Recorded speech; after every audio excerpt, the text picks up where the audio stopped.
So I have this create environment function. What it does is it creates a partial on config.load, which is some function coming from a utility library, and it defines some of the parameters that we need for initializing the development or production environment. Now notice that we're doing this out of a function, so we're kind of creating a function from this function call.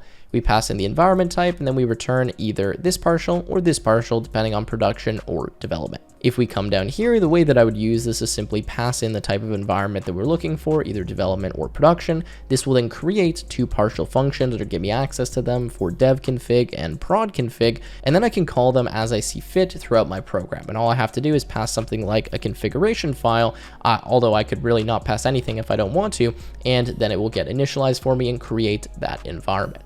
I'm just trying to give you a few different examples here so you can see where this would be useful, but notice that this code is very easy to understand. I don't have tons of different parameters everywhere here, and if I'm always going to be calling these environments with the same type of parameters, this makes sense to do, especially if I have something like maybe a different configuration file depending on some kind of mode or something that I'm loading this in.